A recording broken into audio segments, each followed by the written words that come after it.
नाया, हम्म। एक बात याद रखना, अगर मैं उस घर में वापस नहीं गई तो तुम ये सोचना भी मत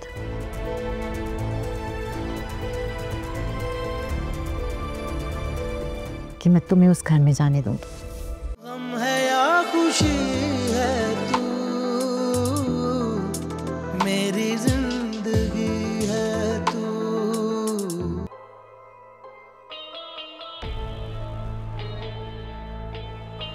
तो हो लेने दे थोड़ा खुश।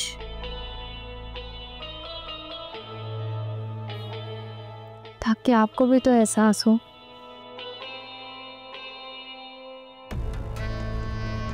जब इंसान का सुकून बर्बाद होता है तो सामने वाला कितना जहर लगता है।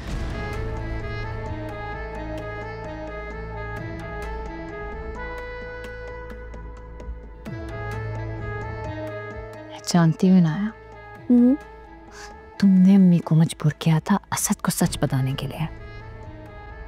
हाँ,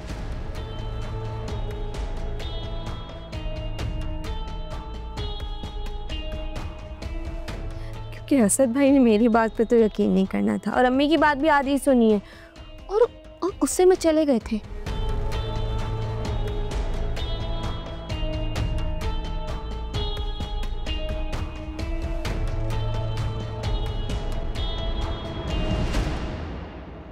बहन की खुशियां देखी नहीं गई।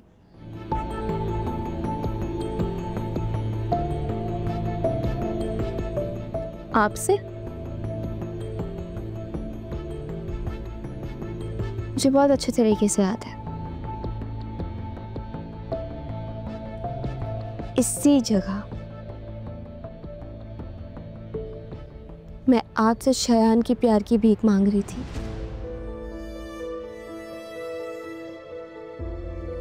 आपने मेरी नहीं सुनी।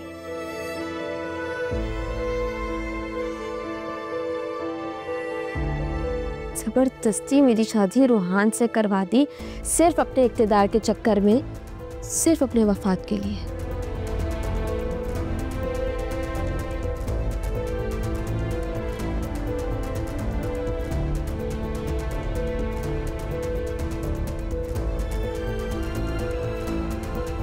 और जब मैं वहां खुश रहने लगी, सुकून में रहने लगी, मुझसे बर्दाश्त नहीं हुआ।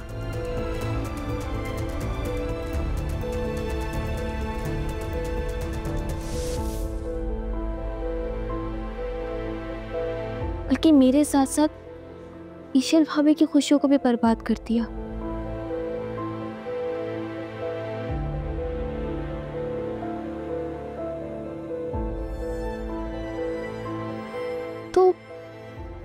तो मुझे तो बहुत खुशी हो रही है इस तरह आपके सामने खड़े होकर और आपको बेसुकून देखकर।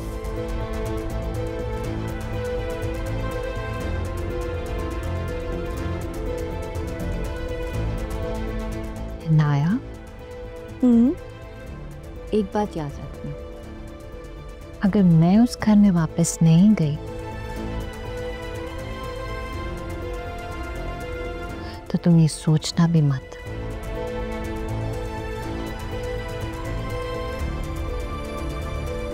कि मैं तुम्हें उस घर में जाने दूंगी।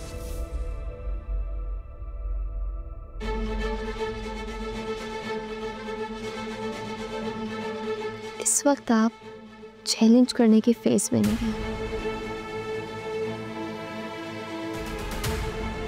और दूसरी बात ये कि मुझे इक़्तिदार की कोई लालच नहीं और वहां उस घर में जाने की।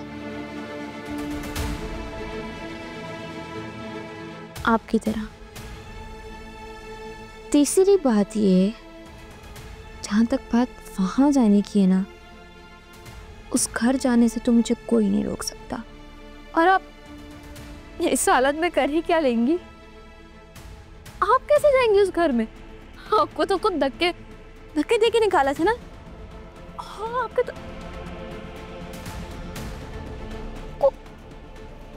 आपको हसन भाई ने धक्के दे के निकाला है।